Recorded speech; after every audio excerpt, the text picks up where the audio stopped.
જ્યાં જ્યાં BU permission નથી કે ફાયર એનઓસી નથી ત્યાં બિન જામીનપાત્ર ગુનો દાખલ કરીને એફઆઈઆર કરવામાં આવશે.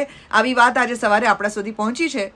એમને એફઆઈઆર કરાવવામાં આટા આવી જાય છે તો આમાં આટલા વર્ષોથી જે ખાઈ બધેલા લોકો પહોંચી વળ્યા છે, આખા કાયદાને ઘોળીને પી ગયા છે, એ લોકોને શું આગળ પણ કંઈ નહીં નડે? 100 કરોડ રૂપિયા સુધીના ટર્નઓવર અત્યારે ચોપડે નથી. ગુજરાતના 150 ગેમિંગ ઝોન એવા નીકળ્યા છે કે જેની પાસે આ પરમિશન્સ નથી. તો તમે વિચાર કરો કે આ બધું એમને જ ચાલતું હતું. એકવાર રાજકોટની અંદર આગ લાગી ત્યારે જ આપણને ખબર પડી કે આ બધું ચાલી રહ્યું છે. તો અત્યાર સુધી બધા શું ઊંઘતા હતા? અને આ માત્ર ગેમિંગ ઝોનમાં આગ લાગી છે એટલે ગેમિંગ ઝોન વિશેની વાત થઈ રહી છે. હવે ગેમિંગ ઝોનમાં અત્યારે આગ લાગી છે. આ પહેલા ટ્યુશન ક્લાસીસની અંદર આગ લાગી હતી. અત્યારે કેટલી વેન્સ એવી ફરી રહી છે જેમાં સીએનજી પેલા ગેસના બાટલાની ઉપર બાળકોને બેસાડેલા હોય છે. It's like almost ticking time bomb.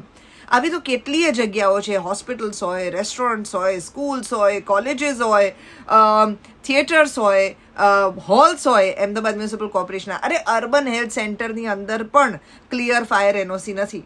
તો તમે ઇમેજિન કરો કે આ બધી જ જગ્યાઓ જે આપણે અત્યારે ફરી રહ્યા છીએ એ બધી જ જગ્યાઓ સેફટીના માપદંડમાં કેટલી ઊણી ઉતરી રહી છે. અને શું એક સાથે આ બધાની ઉપર તવાઈ આવશે પછી જે તવાઈ આવે એ કન્ટિન્યુ રહેશે?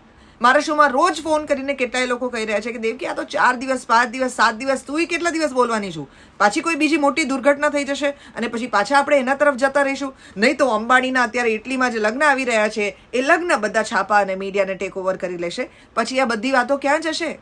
મોટા મોટા અધિકારીઓ જે છે એને તો ખાલી ટ્રાન્સફર આપવામાં આવી છે. નાના અધિકારીઓ જે છે એને સસ્પેન્ડ કરી નાખવામાં આવ્યા છે.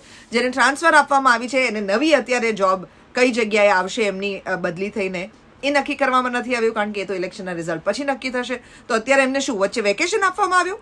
આવા સવાલો મારા શોની અંદર લોકો પૂછી રહ્યા છે.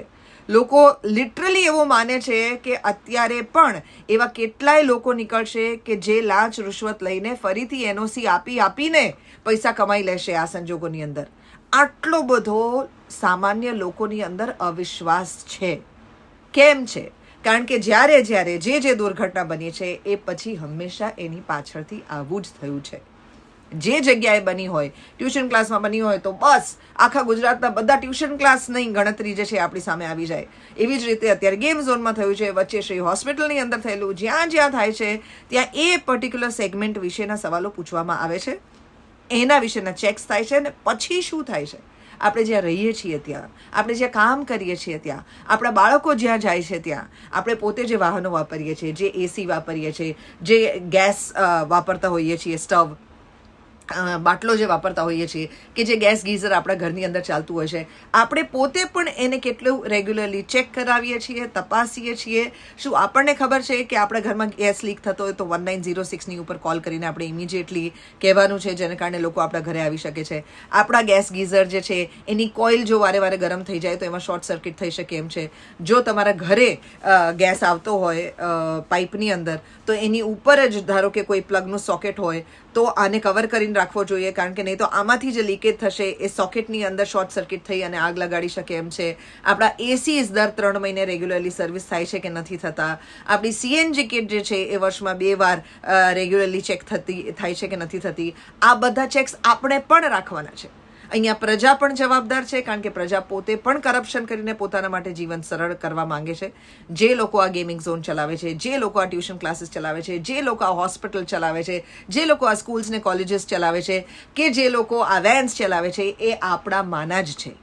આપણે છીએ પ્રજા કે જે પોતે પણ ઇલીગલ કામ કરવા માંગે છે. અને એવા અધિકારીઓ પણ બહુ ઇઝીલી આ સિસ્ટમની અંદર મળી આવે છે કે જે તમને ઇલીગલ કામ કરવા માટે થોડાક પૈસા લઈ અને પોતે સપોર્ટ કરશે, વધુ પૈસા લઈને પણ તમારા ગુનાને ઢાંકી દેશે.